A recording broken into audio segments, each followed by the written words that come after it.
오늘 하나님 말씀은 마태복음 1장 18절에서 25절까지에 있는 말씀입니다. 함께 합독하시겠습니다. 예수 그리스도의 나심은 이러하니라. 그 모친 마리아가 요셉과 정혼하고 동거하기 전에 성령으로 잉태된 것이 나타났더니 그 남편 요셉은 의로운 사람이라 저를 드러내지 아니하고 가만히 끊고자 하여 이 일을 생각할 때 주의 사자가 현몽하여 가로되 다윗의 자손 요셉아 내 아내 마리아 데려오기를 두려워 말라. 저에게 잉태된 자는 성령으로 된 것이라. 아들을 낳으리니 이름을 예수라 하라. 이는 그가 자기 백성을 저희 죄에서 구원할 자심이라 하니라. 이 모든 일이 된 것은 주께서 선지자로 하신 말씀을 이루려 하심이니 가라사대 보라 처녀가 잉태하여 아들을 낳을 것이요 그 이름은 임마누엘이라 하리라 하셨으니 이를 번역한즉 하나님이 우리와 함께 계시다 함이라. 요셉이 잠을 깨어 일어나서 주의 사자의 분부대로 행하여 그 아내를 데려왔으나 아들 낳기까지 동침치 아니하더니 나음에 이름을 예수라 하니라. 아멘. 오늘 본문의 말씀으로 성탄의 신비라는 제목으로 여러분과 함께 말씀을 나누겠습니다. 우리 시대에 개신교가 지키는 3대 절기가 있습니다. 바로 부활절, 추수감사절, 그리고 성탄절입니다. 이 절기들의 기원을 살펴보면 먼저 부활절은 예수께서 십자가에 못 박혀 죽은 뒤 맞이한 안식 후 첫날 예수께서 무덤에서 부활한 사건을 기념해서 그날을 주의 날로 지키면서 부활절이 시작됐습니다. 하지만 부활절이라는 절기로 못 박아서 기독교의 중요한 예배로 정착된 것은 AD 4세기경 로마의 콘스탄틴 황제 때부였다고 합니다. 우리가 사용하는 태양력 기준으로 3월 22일에서 4월 25일 사이로 부활절을 우리가 지키고 있는데요. 그래서 매년 부활절 날짜가 다릅니다. 2024년은 3월 31일이었고요. 이제 내년 2025년은 4월 20일입니다. 날짜가 다른 거예요. 추수감사절의 시작은 미국으로 이주해온 영국의 청교도들에 의해서 시작되었습니다. 그런 종교의 자유를 위해서 메인플라워를 타고 영국을 출발하여 1622년 11월 11일에 현재 미국 동부해안가 케이프 카드에 도착해서 정착 생활을 시작했어요. 그리고 이듬해 1621년 북아메리카 원주민 인디언들의 도움을 받아서 농사를 지어서 가을 첫 수확을 마친 후 청교도들은 그들에게 도움을 준 인디언들을 초청해서 감사 잔치를 열었습니다. 이것이 바로 추수감사절의 유래가 되었습니다. 미국 초대 대통령 조지 워싱턴에 의해서 1789년에 국가기념일로 선포됐고 그리고 1863년 에브라함 링컨 대통령에 의해 추수감사절은 11월 넷째 주 목요일로 지정이 됐습니다. 그래서 우리가 지금 추수감사절을 11월 넷째 주 목요일에 그렇게 지내고 있는 것입니다. 자, 이제 성탄절은 예수 그리스도께서 이 땅에 태어나신 것을 기념하는 날입니다. 그리고 우리는 예수께서 탄생한 날을 기점으로 AD라는 연대를 사용하고 있습니다. 그래서 우리는 AD 2024년 12월 22일에 살아가고 있는 것입니다. 그런데 여러분, 대부분의 성경학자들은 예수께서 탄생한 해를 AD 1년이 아닌 그로부터 8년에서 4년 전으로 추정하고 있습니다.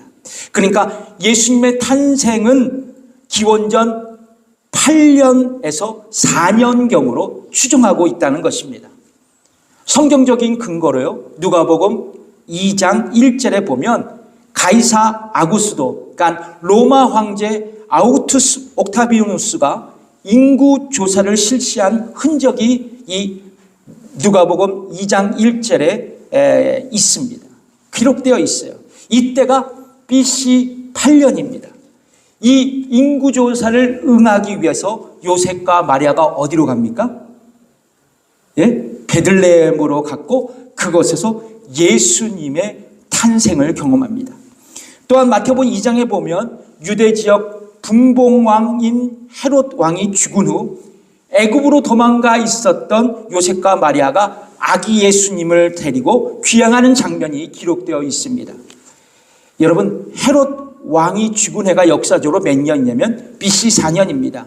이런 두 가지 성경적 근거로 예수님의 탄생은 BC 8년과 BC 4년 사이에 있었던 것을 우리는 추정할 수 있습니다.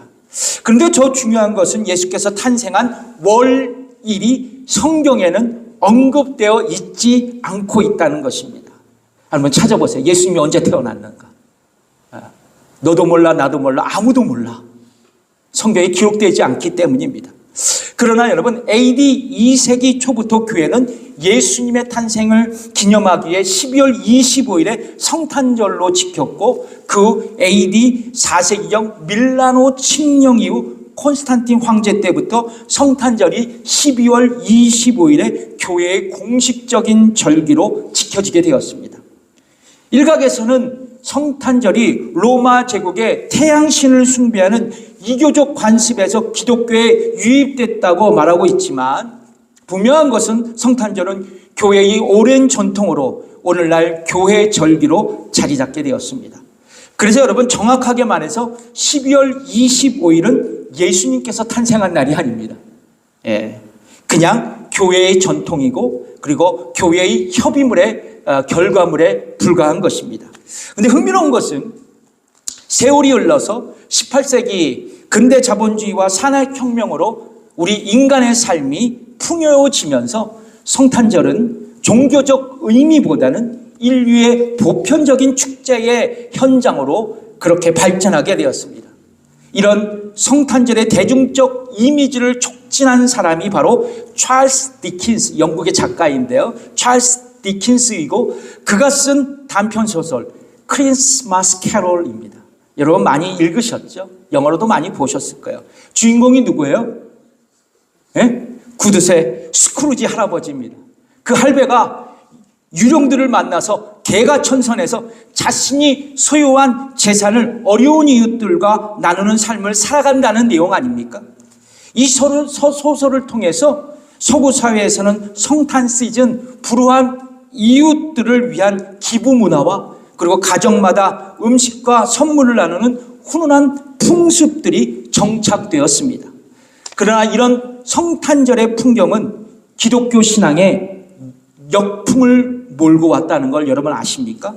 왜냐하면 예수님은 사라지고 크리스마스 트리, 산타크로스, 그리고 크리스마스 카드 캐롤이 보편화되어 성탄절의 풍경을 바꾸어 놓았기 때문입니다. 그래서 여러분, 크리스마스가 어떤 날이냐고 여러분 아이들한테 물어보세요. 아마도 80-90%는 산타 할배가 선물 주는 날이라고 그렇게 말할 것입니다. 여러분, 그렇습니다. 이 시대의 성탄절의 풍경은 도리어 성탄절의 본래의 의미를 퇴색하게 만들고 있다는 것입니다. 그렇다면 사랑하는 성도 여러분, 성경은 우리에게 성탄절을 어떻게 가르치고 있을까요? 과연 성탄절은 우리에게 어떤 의미와 축복이 되는 날일까요? 첫 번째입니다.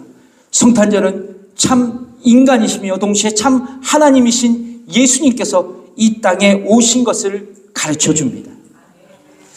오늘 본문 바로 전인 마태복음 1장 1절에서 17절까지 보면 예수 그리스도의 족보가 기록되어져 있습니다.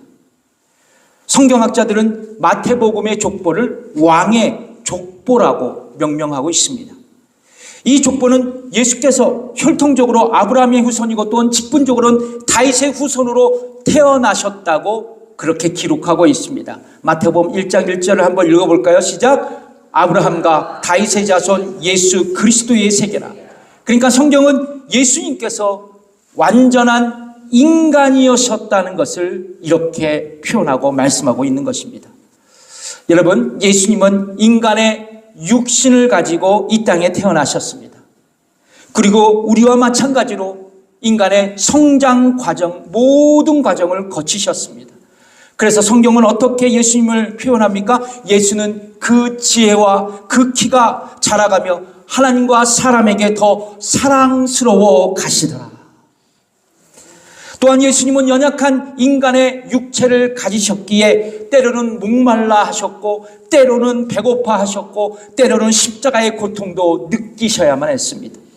뿐만 아닙니다. 저와 여러분이 가지고 있는 기쁨, 슬픔, 분노, 고뇌, 다양한 감정을 예수님께서는 표현하셨습니다. 그리고 예수님의 주변 사람들도 그분이 평범한 사람이고 목수이자 목수의 아들인 것을 알고 있었습니다. 성경은 예수님이 우리와 똑같은 인간이었음을 강조하지만 더 나아가서 주께서 예수님께서는 죄가 없으신 분이라고 또한 우리에게 말씀하고 있습니다. 뭐가 없으신 분이에요? 죄가 없으시다. 여러분, 예수님의 생애를 기록한 사복음서에 보면 예수님께서 잘못했다는 이야기를 전혀 찾아볼 수 없습니다.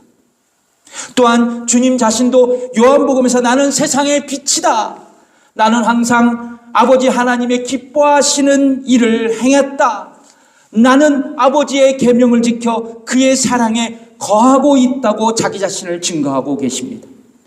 한 걸음 더 나가서 성경은 이런 무지한 예수님의 모습을 이렇게 노래하고 있습니다. 히브리서 4장 15절에 있는 말씀인데요. 읽어보겠습니다. 시작. 우리에게 있는 대제사장은 우리의 연약함을 체휼하지 아니하는 자가 아니요 모든 일에 우리와 한결같이 시험을 받은 자로되 죄가 없으시니라. 그렇다면 여러분, 왜 예수님은 완전한 인간으로 이 땅에 오셔서 죄 없이 살아가야 하셨을까요? 이게 궁금하지 않습니까?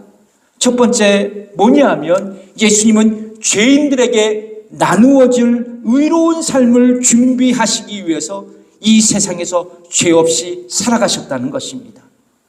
여러분, 첫사람인 아담은 선악을 알게 하는 나무의 실과를 먹지 말라는 하나님의 말씀에 불순종했습니다. 이 일로 아담의 죄의 책임이 그의 후손인 모든 인간, 저와 여러분들에게 전가되어 우리 모두가 하나님의 심판의 대상이 되었던 것입니다. 즉 아담의 죄가 우리에게 전가되어 육체적인 죽음, 영적인 죽음, 그리고 영원한 죽음이 우리 모두에게 찾아왔다는 것입니다. 그러나 여러분, 여기에 복음이 있습니다. 우리의 대표자이신 예수님께서 이 땅에서 살아가셨을 때 하나님께 순종하심으로 죄가 없는 의로운 삶을 사셨다는 것입니다. 그리고 예수님의 의로움이 죄인된 우리에게 전가되어 하나님 앞에서 죄인인 우리가 의롭게 여겨지게 된 것입니다. 이 말씀이 로마서 5장 19절 그 유명한 말씀에 기록되어 있습니다. 제가 읽어드리겠습니다. 한 사람이 순종치 아니함으로 많은 사람이 죄인 된 것 같이 한 사람의 순종함으로 많은 사람이 의인이 되리라. 그렇습니다. 예수님은 이 땅에 살아가시면서 죄인에게 나누어줄 의로운 삶을 그렇게 준비하셨던 것입니다. 그래서 우리가 구원받고 의롭게 여겨진 것은 우리의 공로와 우리의 선행 때문이 아닙니다. 예수님의 공로와 그분의 의였습니다. 그래서 우리가 받은 구원은 하나님의 은혜입니다. 왜 예수님은 완전한 인간으로 이 땅에 오셔서 죄 없이 살아가셨을까? 두 번째는 뭐냐면 예수님은 속죄의 제물이 되시기 위해 이 세상에서 죄 없이 살아가셔야만 했습니다. 여러분, 구약 성경에 보면 인간은 자신의 죄를 속죄받기 위해서 속죄 제사를 드려야 했습니다. 그리고 제물로 흠없는 어린 양을 준비해야만 했습니다. 이제 죄 지은 사람은 제사장 앞에서 속죄의 제물로 가지고 온 이 흠없는 어린 양의 머리에 손을 얹고 안수를 합니다. 이때 그 사람의 죄가 속죄의 제물이 된 어린 양에게 전가됩니다.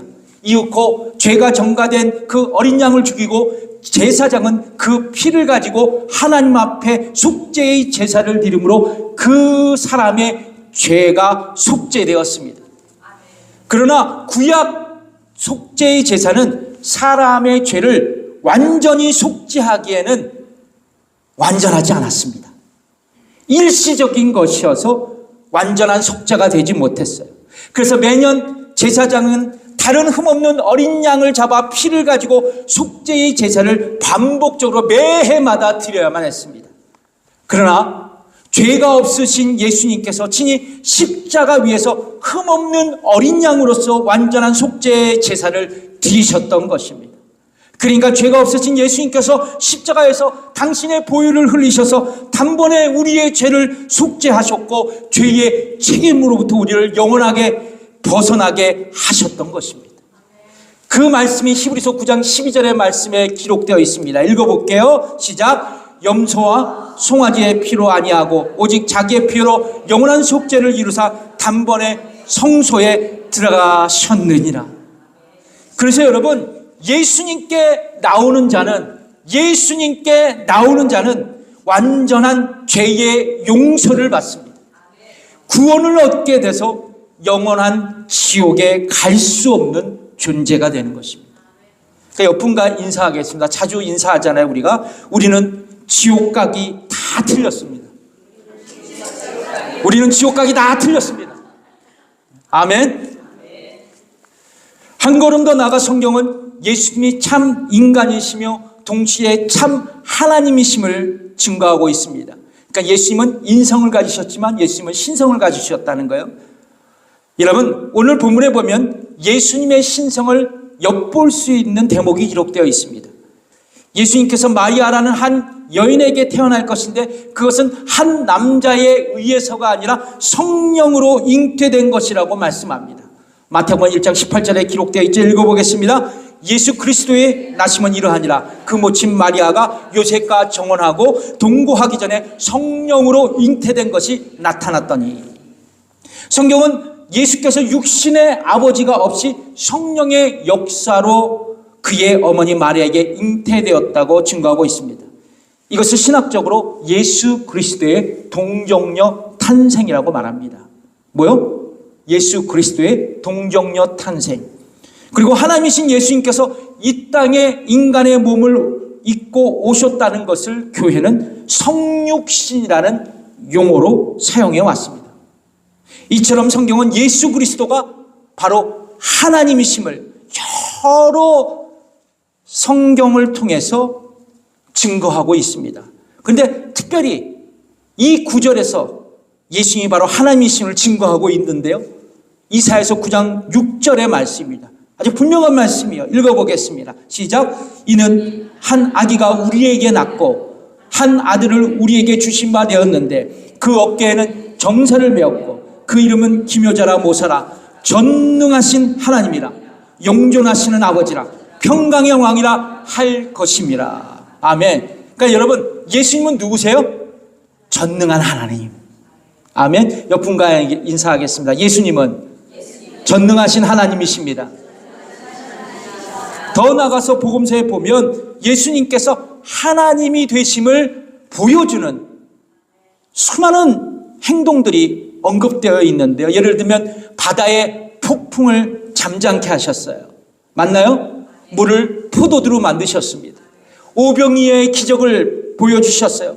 죽은 나사로를 다시 살리셨습니다. 또한 사람의 마음을 꿰뚫어 보셨어요. 이 외에도 예수님께서 하나님이 되시는 증거가 사복음서에 차고도 넘칩니다. 그렇다면 여러분, 왜 예수님은 완전한 하나님으로 신성을 가지고 이 땅에 오셔야만 했을까? 방금 전에는 왜 예수님께서 인간의 몸으로 오셔야 됐을까 말씀드렸잖아요. 이번에는 왜 예수님이 하나님의 신성을 갖고 이 땅에 오셔야만 했는가? 딱 한 가지예요. 그것은 영원한 하나님만이 그를 믿는 모든 자의 죄를 용서할 수 있기 때문이에요. 그리고 구원은 여호와 하나님만이 하실 수 있기 때문입니다. 그래서 여러분, 제 얘기가 아니에요. 요나서 2장 9절의 말씀을 한번 읽어볼까요? 읽어보겠습니다. 시작.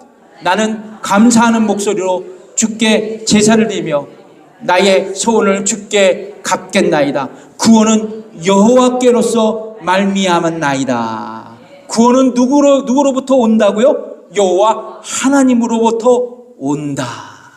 그래서 예수님은 하나님으로서 이 땅에 육신을 입고 오셨다는 거예요. 이처럼 성경은 예수님께서 완전한 인간인 동시에 완전한 하나님이심을 증언하고 있습니다. 그러므로 여러분, 모든 그리스도인들, 저와 여러분은 이것을 신앙적으로 반드시 고백해야 합니다. 여러분, 이 사실을 믿지 못하면 우리는 아주 잘못된 길로 가고 있는 것입니다. 예를 들면 예수님은 4대 성인 중에 하나였다. 예수님은 특별한 아주 위대한 철학가였다. 이렇게 생각하면 안 되는 거예요. 여러분, 이해하십니까? 예수님은 하나님이세요.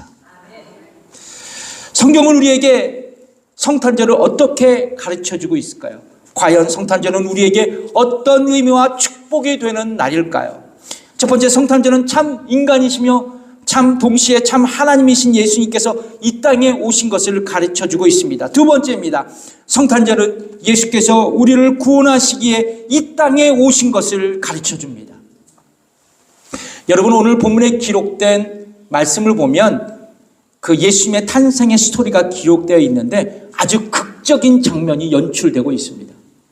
오늘 본문에 보면 요셉이 마리아와 약혼을 했는데, 오늘 본문은 여러분, 약혼자가 결혼하기 전에 임신하게 되었다고 기록하고 있는 것입니다.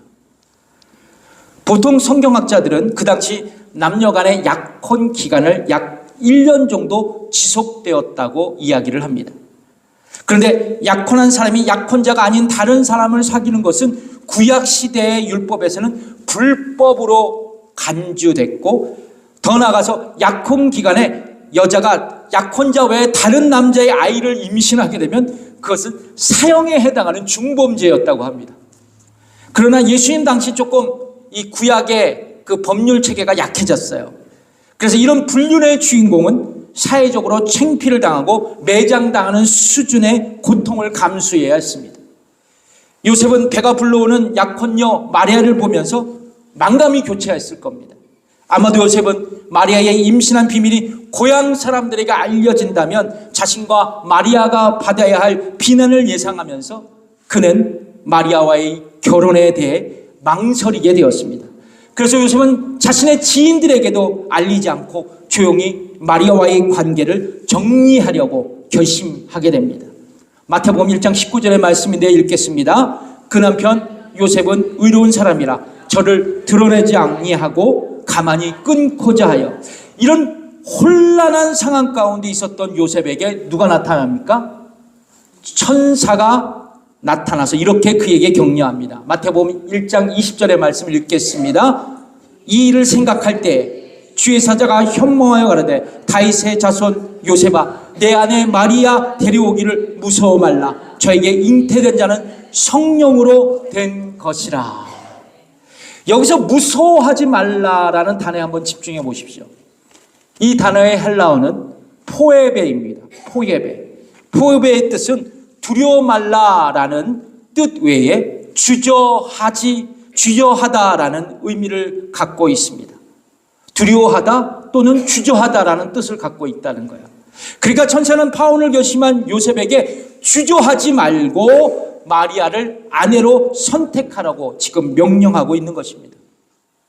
여러분, 그 이유가 무엇일까? 20절에 있지 않습니까? 마리아가 잉태된 것은 사람에 의해서 잉태된 것이 아니라 성령님에 의해서 그녀가 임신되었기 때문입니다. 그래서 마리아가 임신한 것은 부정한 관계 때문에, 그 결과 때문이 아니라 성령의 능력으로 된 것이기 때문에 요셉에게 주저 말고 마리아를 아내로 삼으라는 천사의 말을 듣게 된 것입니다. 그리고 요셉은 천사의 말에 순종하고 마리아를 자신의 아내로 데려오게 됩니다. 그 말씀이 마태복음 1장 24절에 기록되어 있습니다. 읽겠습니다. 요셉이 잠을 깨어 일어나서 주의 사자의 분부대로 행하여 그 아내를 데려왔으나. 여러분, 그런데 말이에요, 한번 곰곰이 생각해 보세요. 오늘 본문에서 볼 수 있듯이 마리아를 자신의 아내로 데려오는 문제로 인해서 갈등하고 있었던 요셉, 천사의 명령에 순종했거든요. 여러분, 이것은 요셉의 입장에서 보면 결코 쉽지 않는 결정이었어요. 그러나 요셉은 천사의 말을 개꿈으로 생각하지 않았습니다. 도리어 하나님께서 그에게 주신 말씀으로 받고 그는 순종했던 것이에요. 그리고 요셉은 자기 아내 마리아가 아이를 낳기까지 그녀와 동침하지 않았습니다. 여기서 우리는 한 가지 영적인 중요한 사실을 발견할 수 있어요. 그것은 바로 요셉은 하나님의 말씀을 순종으로 반응했다는 것입니다. 그리고 결과적으로 그는 하나님의 뜻을 이루어 드리는 거룩한 영광을 체험했어요. 자, 그런데 요셉이 하나님의 뜻을 이루어 드리기 위해 순종한 결정적인 이유가 오늘 본문에 기록되어 있습니다. 마태복음 1장 21절에 있는 말씀이에요. 읽겠습니다. 아들을 낳으리니 이름을 예수라 하라. 이는 그가 자기 백성을 저희 죄에서 구원할 자심이라 하니라. 이 구절에서 우리가 집중해야 할 단어가 뭐냐면 예수라는 이름이에요. 히브리어로 여호수아, 예수아라고 번역됩니다. 이 단어의 의미는 여호와께서 구원하시다라는 뜻이에요. 그러므로 예수의 이름의 히브리어 원어적인 의미는 구원입니다. 예수는 구원.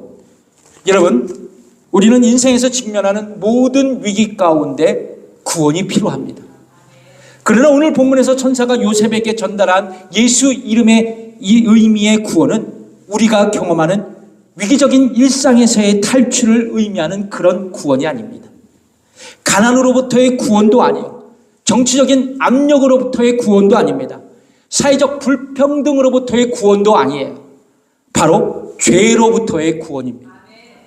그렇습니다. 요셉은 천사에게 죄 지은 모든 인간을 구원하는 구세주가 자신의 혈통에서 나온다는 좋은 소식을 듣고 천사의 메시지에, 즉 하나님의 말씀에 경청하고 순종할 수 있었던 것입니다. 여러분, 우리가 하나님의 말씀에 순종하는 가장 중요한 이유가 무엇일까요? 한번 생각해 보세요. 바로 이거는 아닐까요? 순종은 우리로 하여금 하나님의 기적을 경험할 수 있는 축복의 통로가 되기 때문이 아닐까요? 예를 들면 포도주가 떨어진 가나 혼인잔치에서 예수님께서 빈 항아리에 물을 채워 연회장에게 갖다 주라고 말씀하셨을 때 하인들은 아무런 대꾸 없이 주님의 말씀에 순종했습니다.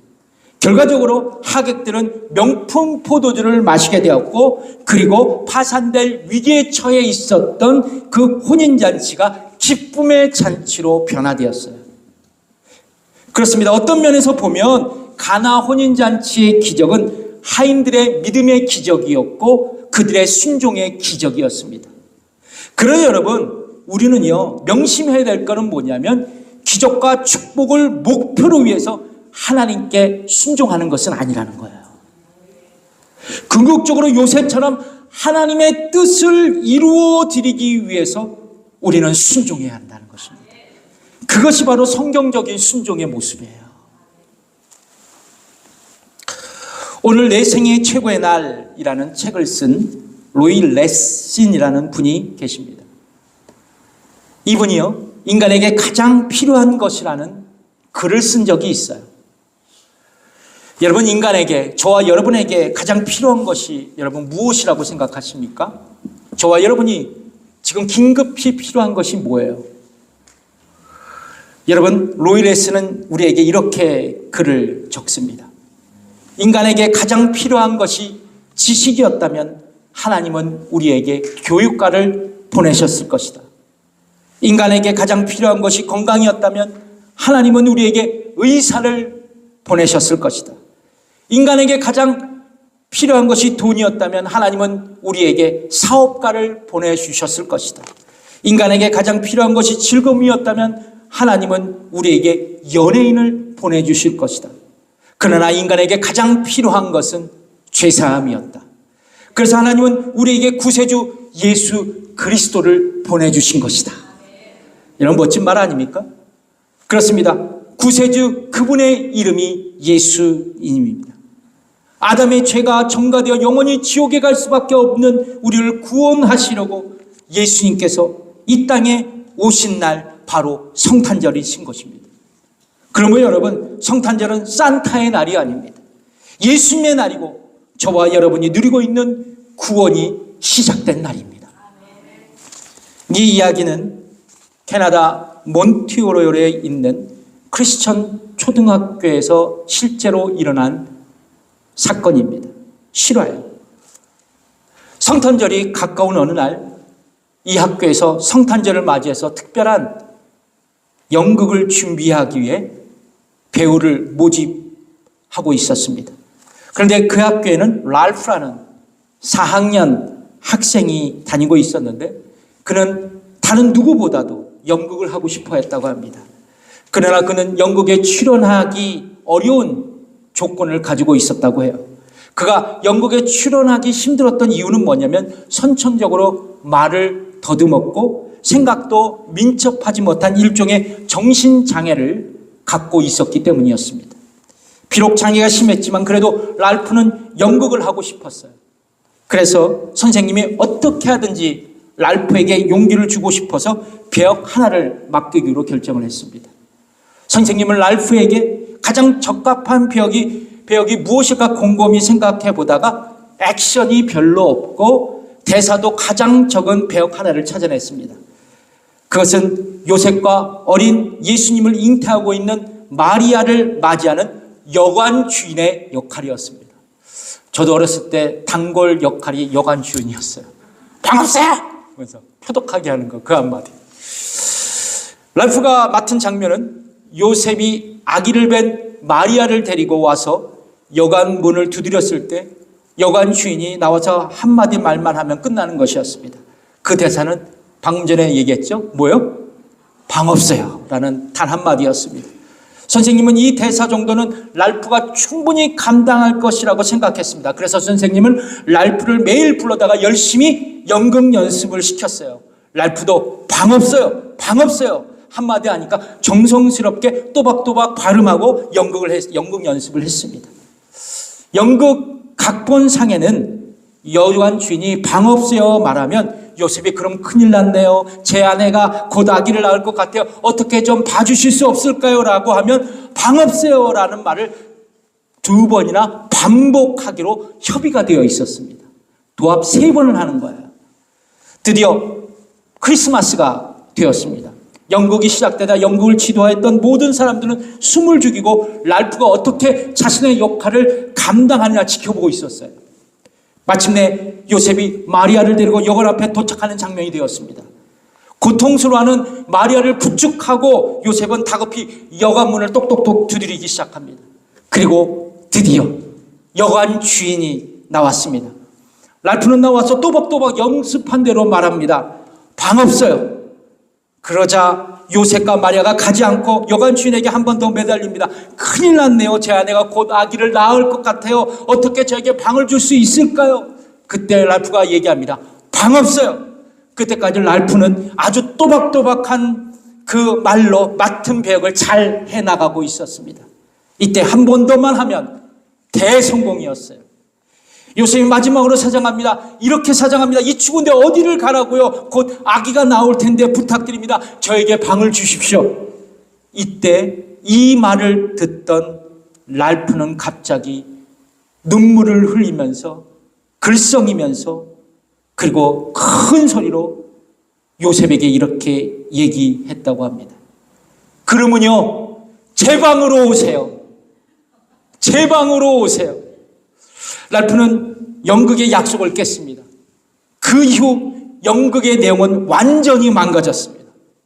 그러나 랄프의 그 말 뒤에 숙연한 감동이 관객들에게 물밑을 밀려갔다고 합니다.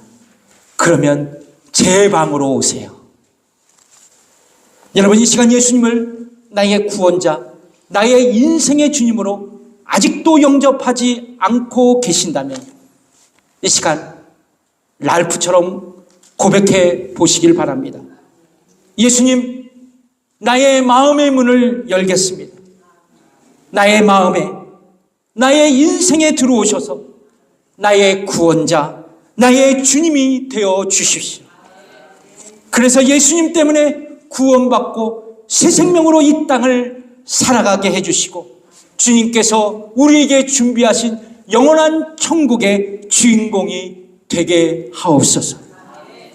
오늘 이 시간 이 고백이 저와 여러분의 고백이 된다면 이날 바로 이 성탄절 주일 예배 가운데 여러분의 구원의 날이 될 줄 믿습니다. 기도하겠습니다.